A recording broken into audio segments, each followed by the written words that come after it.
que me envolve nesse momento. De toda a oportunidade do estudo que nós desenvolvemos ao longo deste ano e de poder estar compartilhando isso com vocês. Então, como a Eliana disse, hoje é o final, porque nós terminamos o livro, mas ficou o primeiro capítulo. Então, nós vamos ver como é que se desenrola o primeiro capítulo. No nosso último encontro, nós terminamos dessa forma: um anjo retorna a Sírios, ou seja, após o desencarne de Alcíone, ela vai direto para Sírios. E agora nós vamos começar do começo. De Sírios veio um anjo à terra, ou seja, quando ela, Alcíone, pede autorização para reencarnar na terra. Por que a expressão anjo? Porque, na verdade, ela é um espírito de muita luz, ao ponto de nós conhecermos dentro da nossa linguagem como se ela fosse um anjo, tá? Então, vamos lá. Eu procurei algumas imagens que mais se adequassem às descrições do livro, porque este primeiro capítulo é emocionante. Então, ele acontece em alguma região da Terra, em alguma região espiritual, não é definido em que local que é. Eu deduzi que seja em alguma cidade espiritual aonde é a Europa, porque toda a história se passa na Europa, e é uma região bem sombria. E Emmanuel nos diz: isso deve ter acontecido lá pelos anos de 1650, dedução minha pelos estudos. A paisagem era formada de sombras, numa região indefinível na linguagem humana. Fazia frio, agravado pelas rajadas fortes do vento úmido. O lugar dava a impressão de triste país de exílio, destinado a criminosos condenados a penas ingratas. Ou seja, uma região triste, de sofrimento, com frio. Olha que interessante. Continuemos.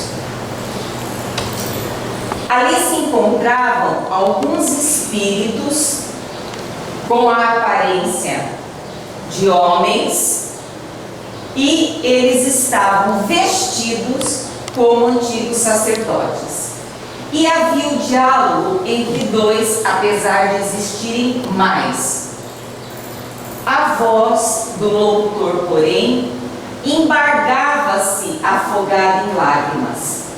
A lembrança dolorosa do passado empolgava o grupo de antigos sacerdotes desviados do nobre caminho que o Senhor lhes havia traçado.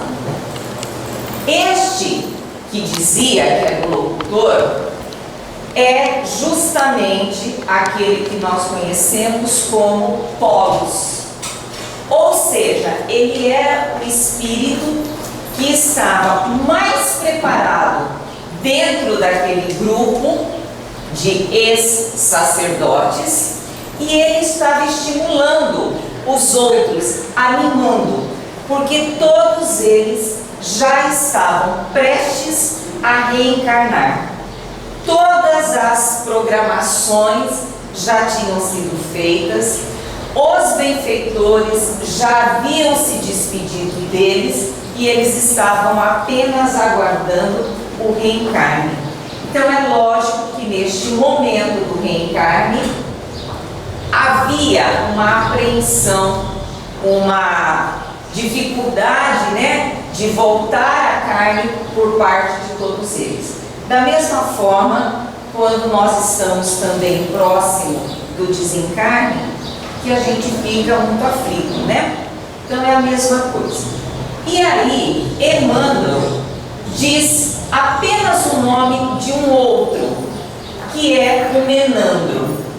Quando eu li o livro, eu falei assim, mas por que ele só cita apenas 2 nomes?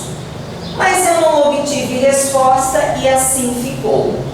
Depois eu fui entender quem é o Menandro e nós vamos compartilhar.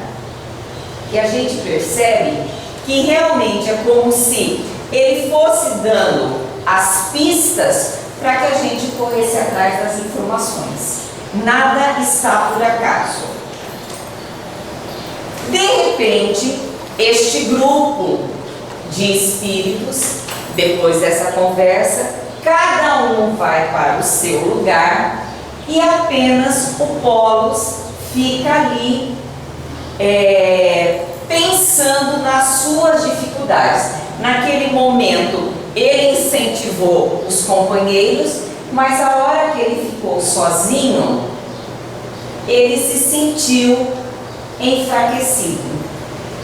E quando eles estavam nessa conversa, em um determinado momento, todos eles percebem uma sensação muito boa, como se uma força misteriosa chegasse até eles e os envolvesse.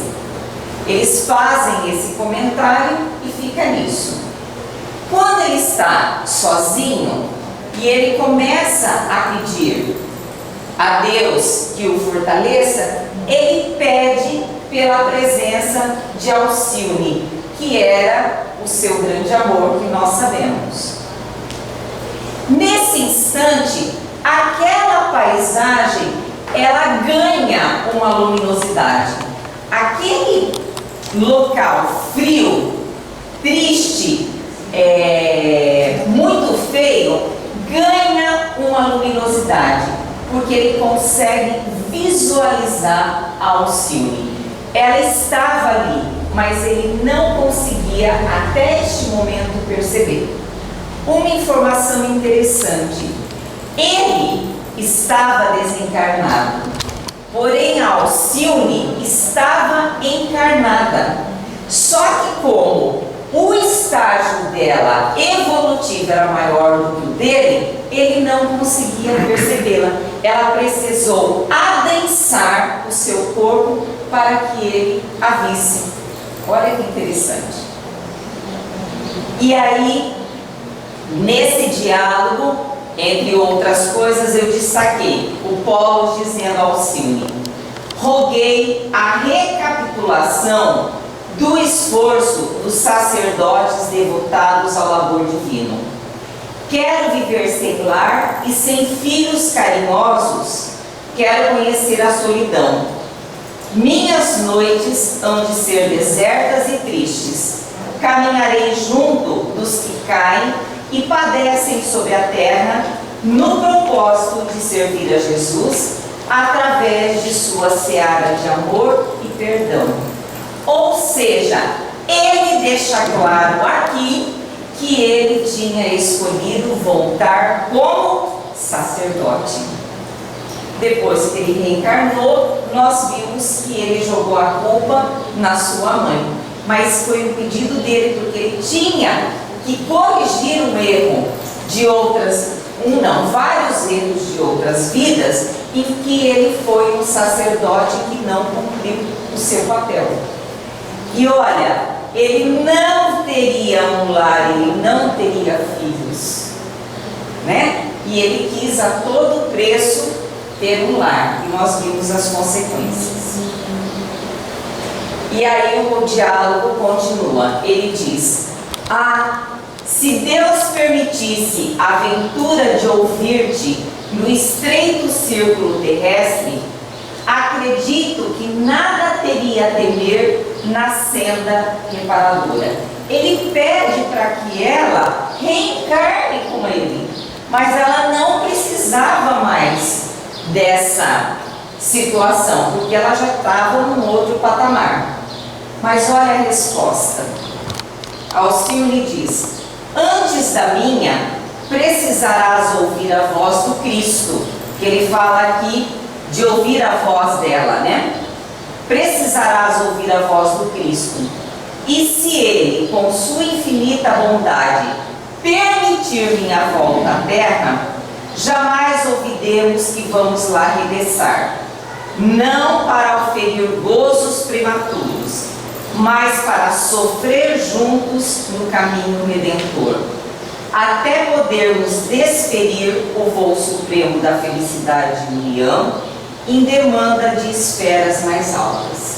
Ou seja, ela diz que se Jesus permitisse, ela reencarnaria para auxiliá-lo mais uma vez, para sofrer juntos. E aí nós vimos que a caminhada dela foi exatamente essa.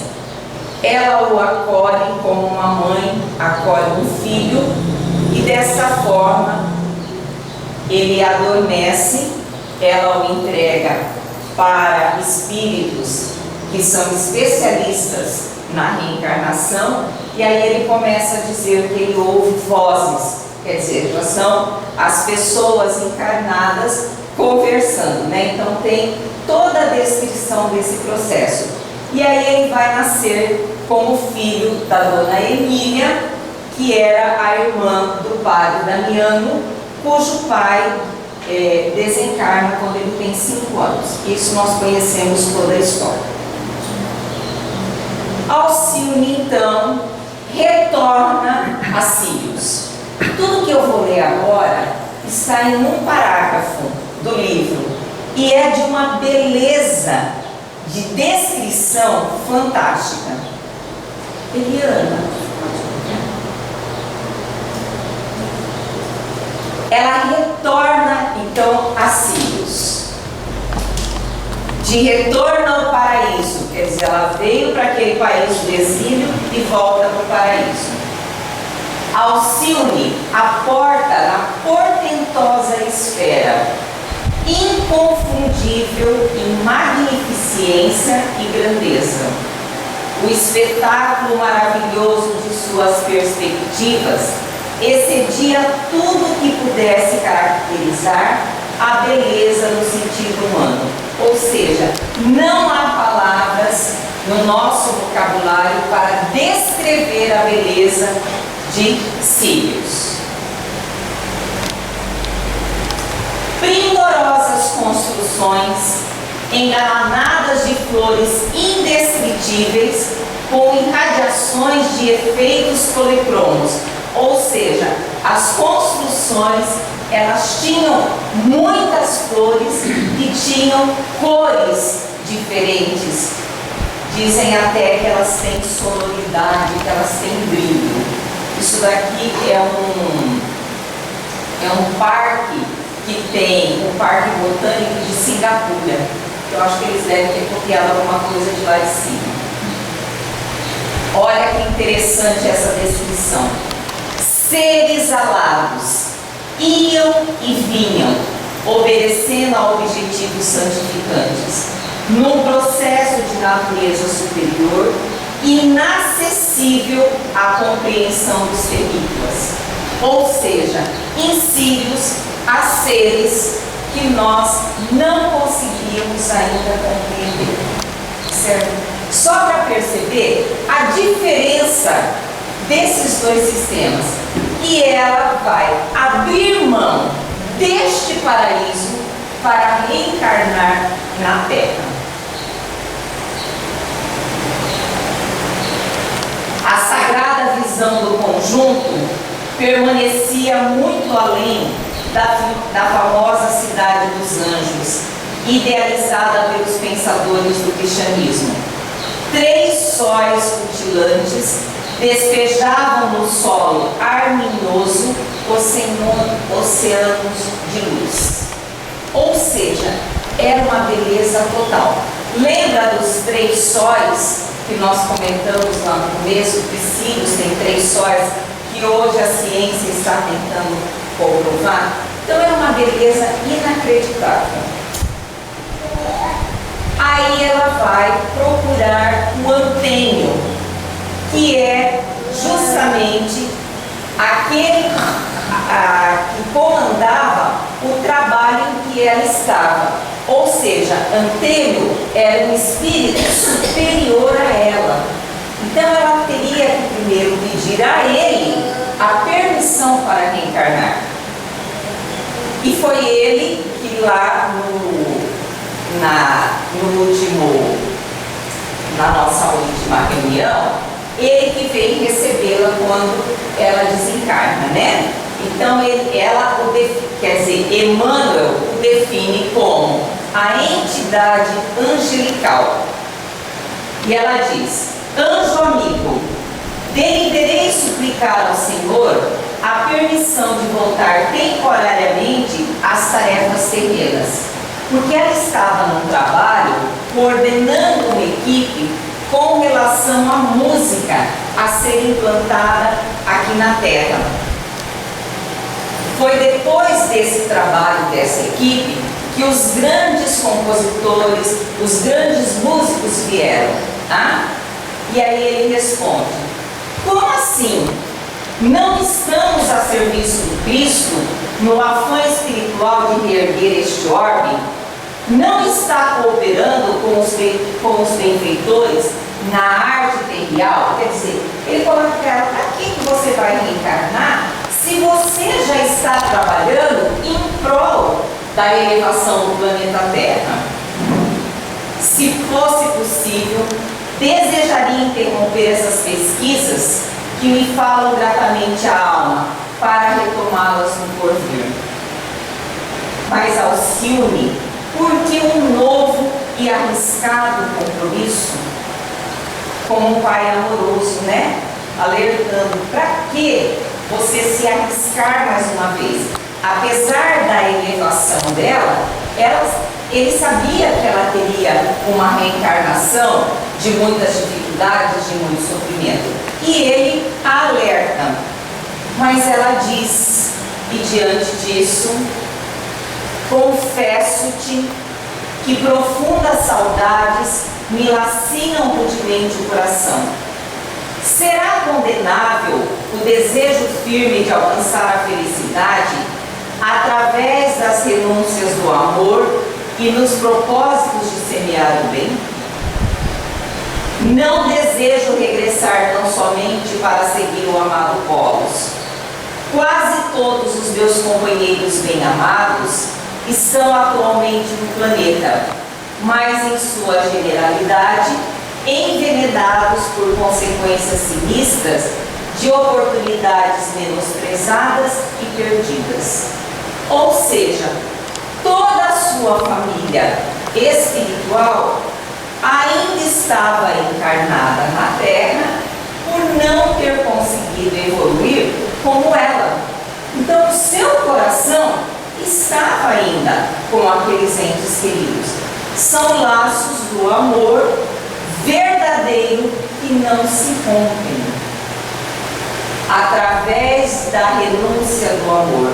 Diante disso, o Antênio autoriza que ela retorne. Inclusive ele diz a ela: parte imediatamente para que possas se preparar para essa nova jornada. E a preparação dela demora 10 anos para que o espírito, o corpo dela possa ir se adensando para estar novamente reencarnado aqui na Terra. E ela vai.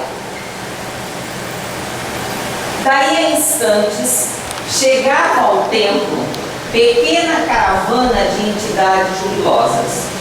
Um dos seus componentes, depois de fitar a vastidão do céu, dirigiu-se a Antênio interrogando: quem é o viajor que vai seguindo na direção das faixas negras?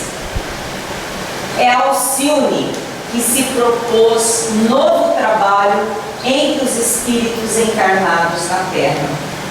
Que dizes? Alcione novamente receberá novamente o cálice amargo de tamanha renúncia? São os sacrifícios do amor. Só o amor poderia compeli-la a permanecer ausente do nosso amado lar. Então, conforme ela vai se distanciando dos filhos, fica um rastro de luz penetrando em direção à terra. E este é o título do primeiro capítulo: Sacrifícios do Amor.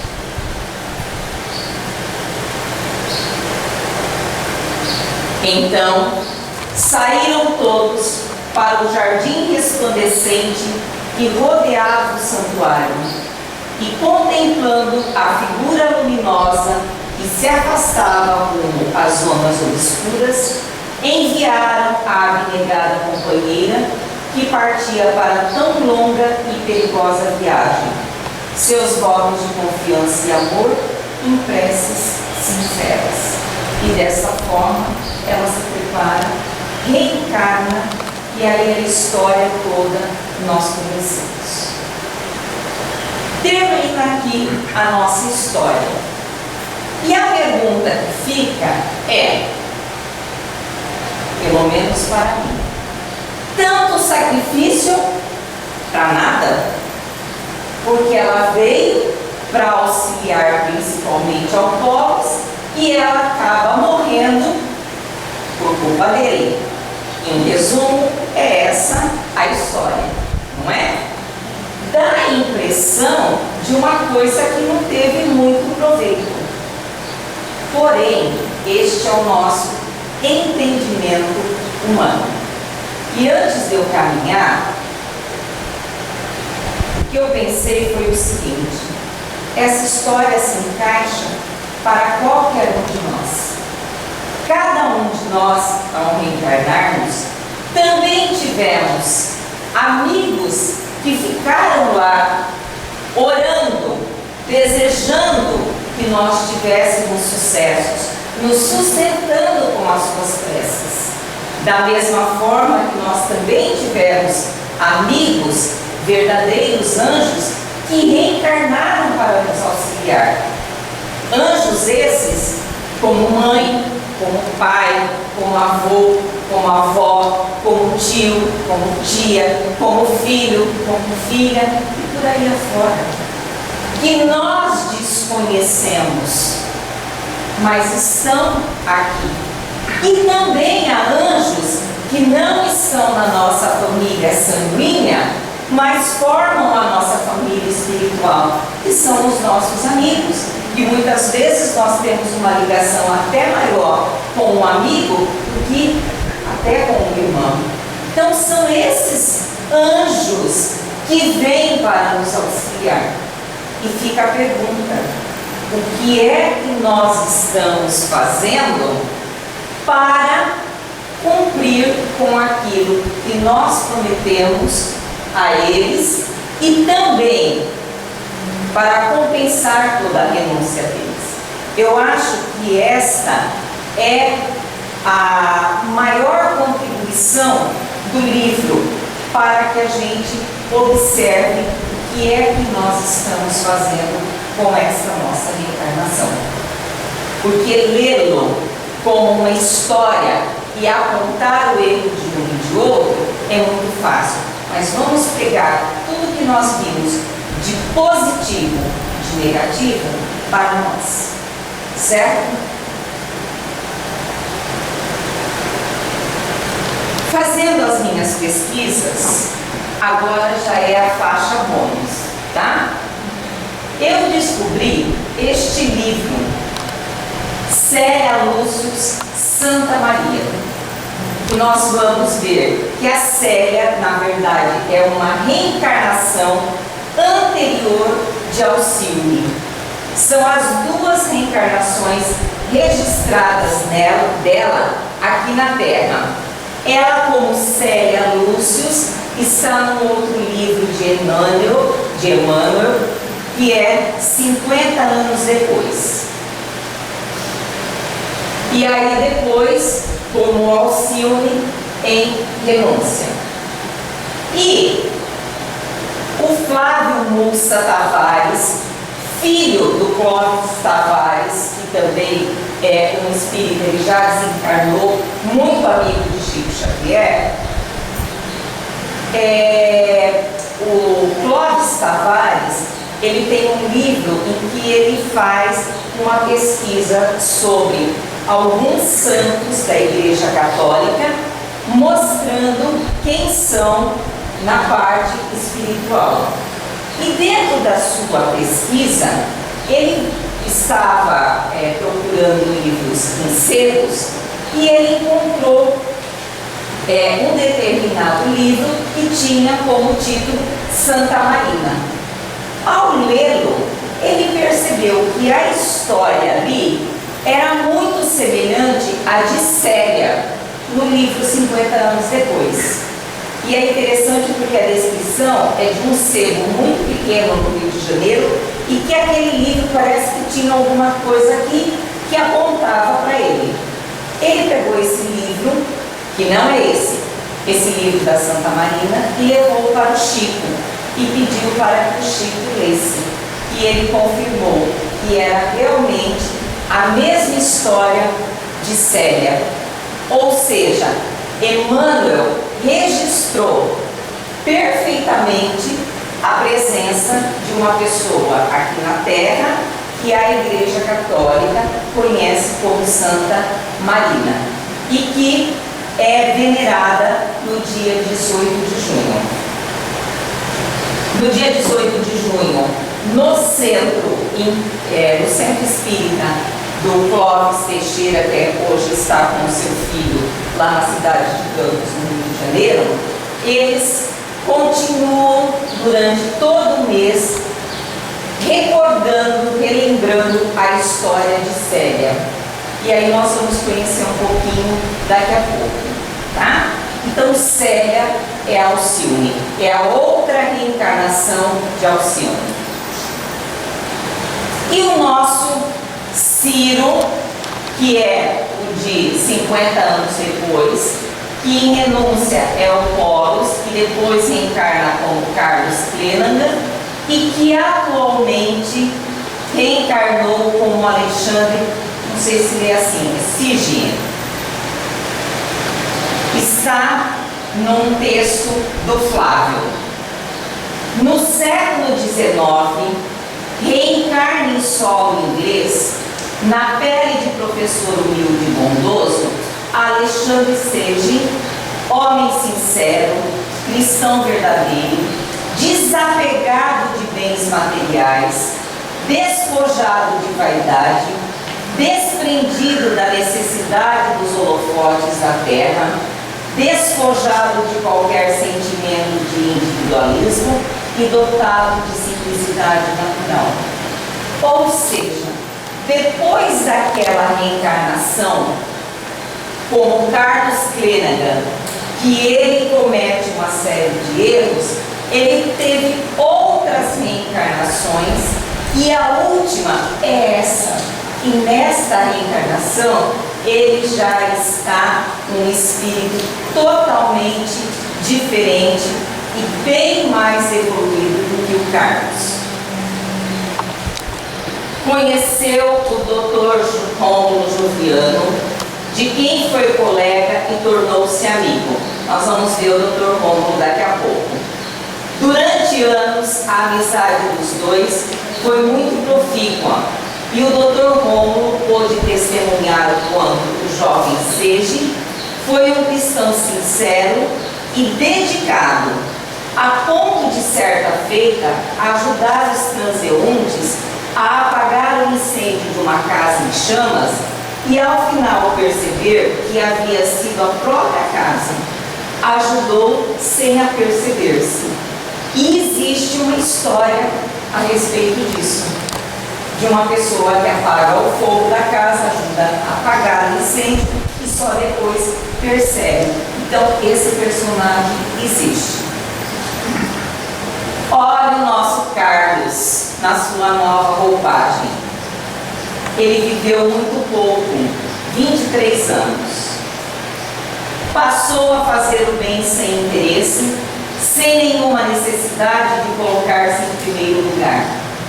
a experiência de decretar a morte da sua amada fora excessivamente atordoadora para o seu psiquismo e o choque anímico definitivamente impôs uma guinada em sua trajetória evolutiva. Ou seja, aquilo que parece que não valeu nada foi exatamente o ponto de partida para a sua evolução. Então a vinda de Alcione não foi perdida de forma nenhuma.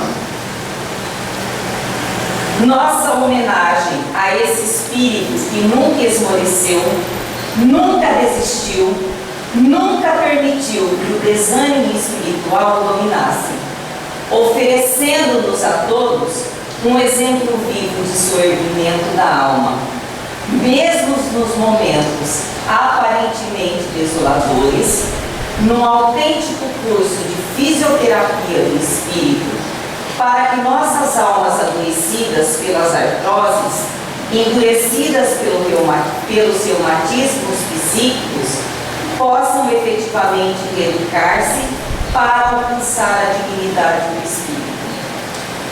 Ou seja,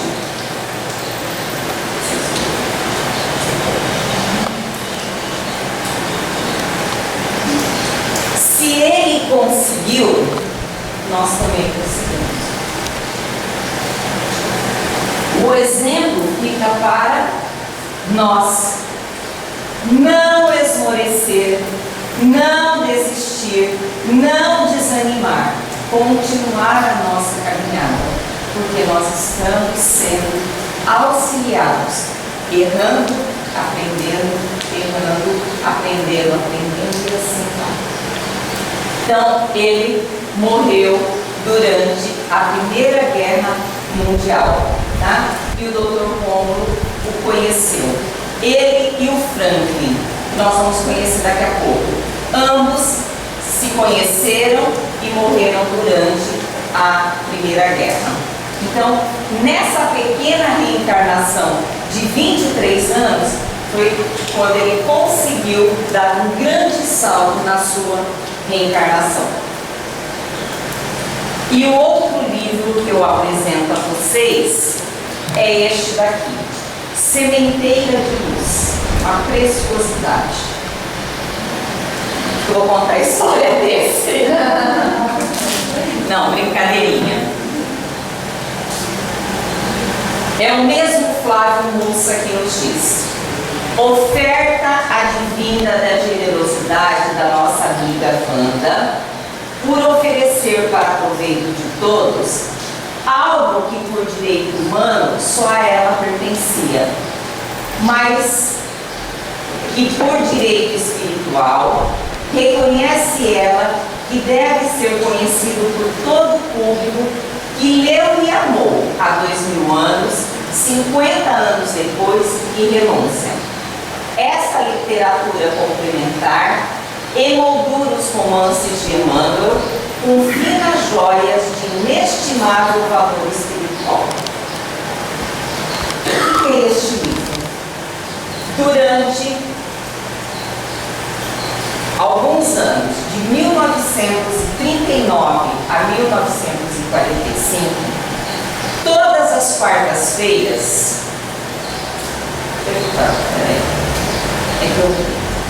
todas as quartas-feiras, durante o Evangelho do Lar, que era realizado na casa do senhor Rômulo Joviano e da Dona Maria, que eram os patrões do Chico, o Chico psicografava algumas mensagens. Essas mensagens eram ditadas pelo senhor Arthur Joviano, que é o avô do senhor Rômulo. E eram mensagens dirigidas à família, por isso que o Flávio diz que era de direito dela. Durante todos esses anos, essas mensagens foram datilografadas e guardadas. O senhor Rômulo já faleceu, a Dona Maria já faleceu, e a Dona Wanda Joviano está aí, como vocês estão vendo, já uma senhorinha. Após o desencarne de Chico Xavier, ele mensagem pedindo para que ela fizesse a publicação dessas mensagens, por ser uma preciosidade, como nós vimos ali, porque ela dá uma amplitude a esses romances de Emmanuel. É de 1934, né? 35. São mais de 200 mensagens. E aqui, o senhor Arthur Juliano, ele vai contando quando Emmanuel começa a publicação de cada livro, quando André Luiz começa a publicação de cada livro, e muitas das vezes, tanto André Luiz como Emmanuel estavam presentes ali na reunião e se manifestavam.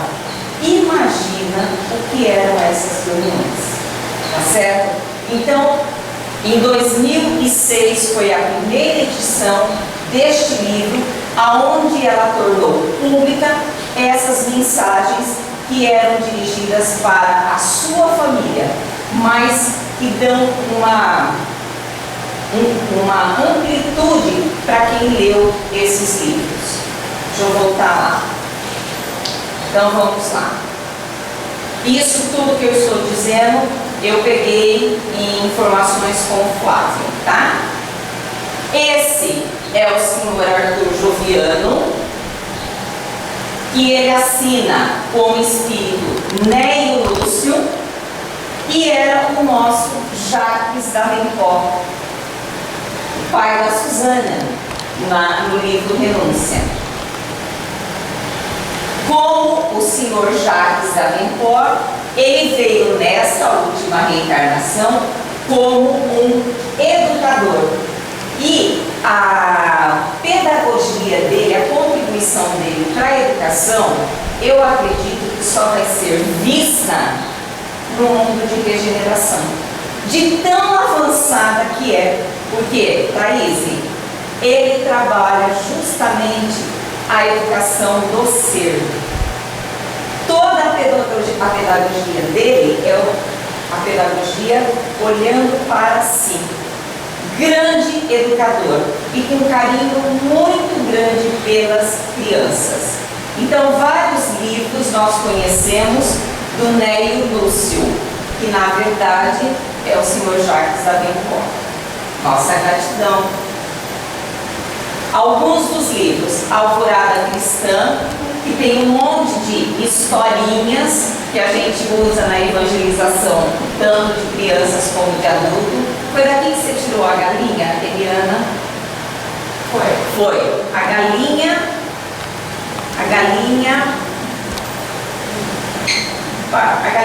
tá. Que ela fez aquela palestra que eu achei uma graça. Daqui, Mensagem do Pequeno Morto, que é um livrinho para a criança contando de uma forma muito suave como se processa a morte. Ele tem ainda Jesus no Evangelho, 3 livros, A Vida Fala, 1, 2 e 3. Então são livros, todos eles voltados para a criança. Esses estão disponíveis. Ele assina como Neio Lúcio, Psicografias de Chico, tá? A dona Wanda, que hoje já está bem velhinha.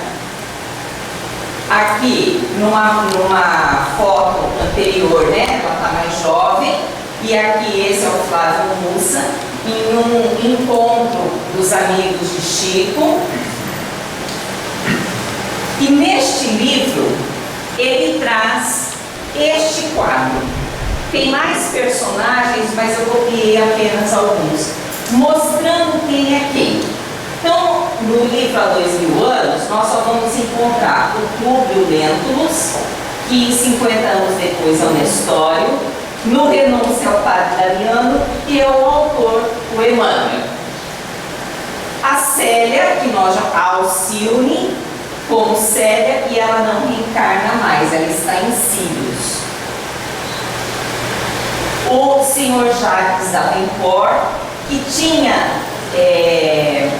os 50 anos depois, o nome de Cneio Lúcius. Qual é o nome que ele assina? Cneio Lúcio, ou seja, ele atualiza o seu nome, Cneio Lúcio, que é o seu Arthur Joviano, que nós acabamos de conhecer. No livro Renúncia, ele era casado com a dona Felícia, lembra? Mas ele fica viúvo muito jovem. Agora, na atualidade, ela se torna a dona Francisca Joviano. Ele tinha como filha a Susana, que vem como Flora. Então aqui, ó, o senhor Jacques, ou melhor, eles eram casados, se casam na última reencarnação também e vivem muitos anos. Recebem como filho a Susana e o Cirilo, que era sobrinho. Ela vem como Flora e ele vem como Rômulo Joviano, que é o patrão do Chico. Então aqui nós temos uma família, percebem? A outra família, Madalena Villamil, que é a dona Maria Joviano, que vai se casar com o senhor Rômulo. O Cirilo não tinha a Beatriz como filha, ela vem como a Wanda. Então a Wanda que nós vimos é a pequena Beatriz. Olha que legal. E a Madalena não tinha como primo o Antero, vem como filho também o Roberto. Então, aqui olha, o Roberto, o Antero, foi o que atrapalhou a Madalena, não foi? Vem como filho agora. A Susana foi que atrapalhou também, vem como filho, agora vem como filha. Percebem como os laços, se não vai se acertando pelo lado do bem, do mal, vai ter que se acertar pelo lado do bem, né? Então aqui a gente tem uma filha e aí o senhor Rômulo constitui uma outra família aqui. O Polos, que depois reencarna como Carlos, é o nosso querido Alexander, que nós acabamos de ver. O Caio Fabricius, no livro 50 anos, é o Henrique, que se casa com a Beatriz, que é o Franklin, só tem esse nome, mas ele está de novo e esses três se encontram, o Dr. Rômulo e esses dois aqui. E o Menandro, que era o lá do início, que estava na conversa com o Polos, reencarna como o padre Guilherme, que é o padre que se torna amigo do padre Damiano e que arruma um emprego para Alcione na casa do pai, que é o Cirilo. Gente, percebe que é um grande quebra-cabeça que vai se juntando? E aí, na vida atual, ele é o Clóvis Tavares. Então, o Flávio também está ligado. E aí, nas mensagens, o senhor Arthur Joviano diz que esta família é a família espiritual de Célia, e tem outras pessoas. Então, ela está lá, mas tem a ligação com todas essas pessoas aqui.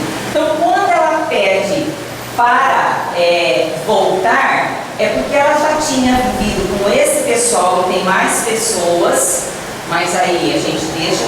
Todas essas pessoas aqui estavam reencarnadas, passando por dificuldades, então ela vem para auxiliar. E o único que está também no livro há 2000 anos é o Cirilo, que é o Elvídio Lúcius, que é o Pompílio Crasso.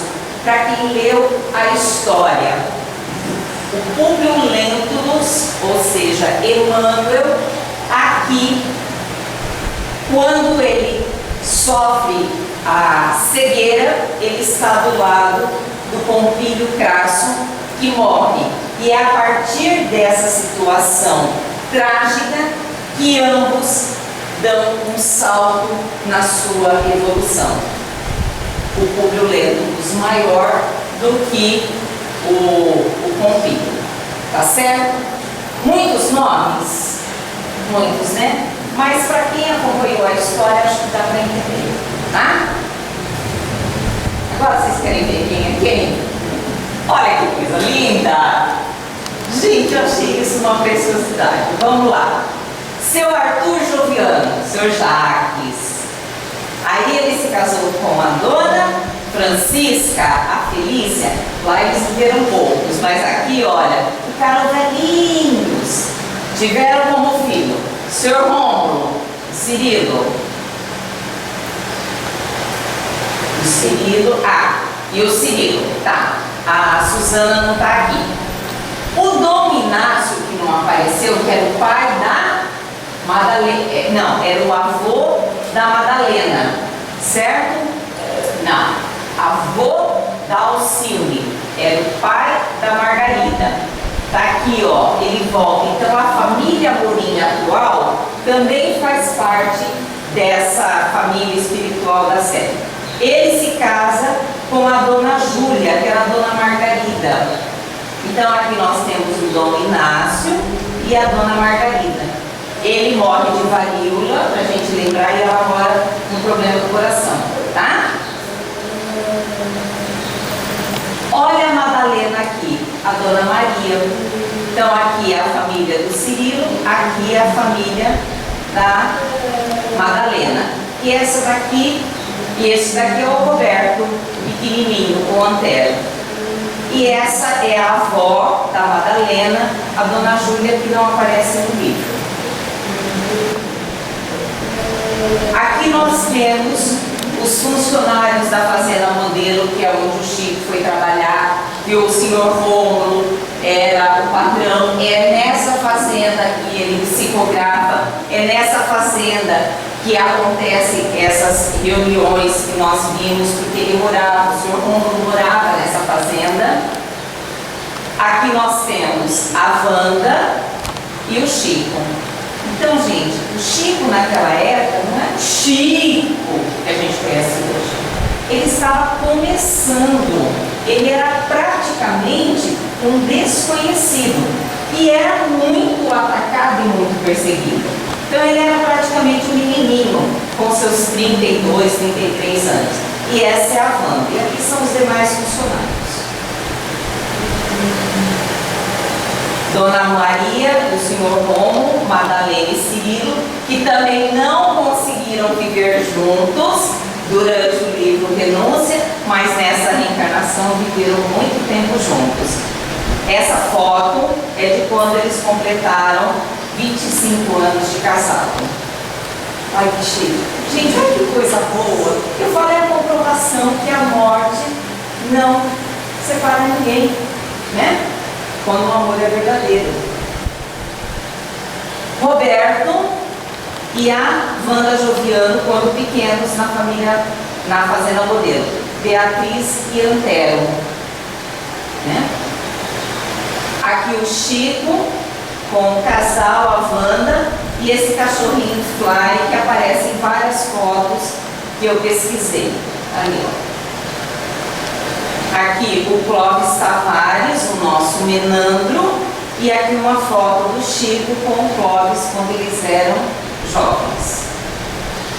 E aqui o nosso Emmanuel, que ele se apresenta, né, com essa figura que é a que nós mais conhecemos, que é do senador Públio Lentos, que foi quando ele teve um encontro com Jesus, e pela sua posição política muito grande, ele não fez o que ele deveria ter feito, como se ele tivesse renegado Jesus. Então, para que ele não se esqueça disso, ele adotou essa fisionomia em toda a sua trajetória no plano espiritual. E aqui um busto dele quando o Padre Manuel da Nóbrega, que foi uma outra reencarnação. Então, a todos esses personagens, a todas essas pessoas reais, seja no livro 50 anos depois, seja no livro Renúncia, na atualidade, a nossa gratidão por ter permitido que essa história fosse contada, mostrando os acertos, mas principalmente os erros, para nos auxiliar na nossa caminhada. Então eu volto a dizer, são histórias que têm tudo a ver com a nossa caminhada evolutiva.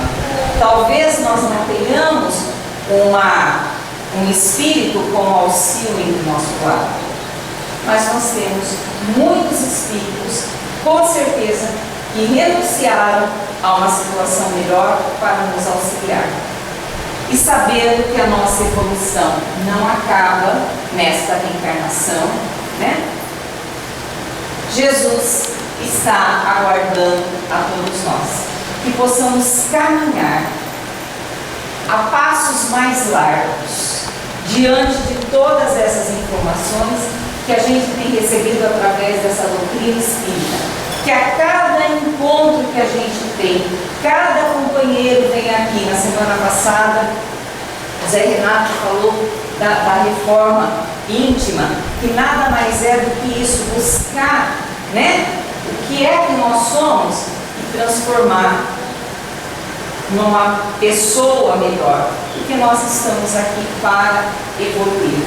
Então, a nossa gratidão a todos esses companheiros dos dois lados da vida, a vocês que vieram durante algumas reuniões me ouvir. Para mim foi um presente essa oportunidade. Então, que Jesus nos abençoe e meu muito obrigada a todos. Que assim seja, e acabei longa-metragem.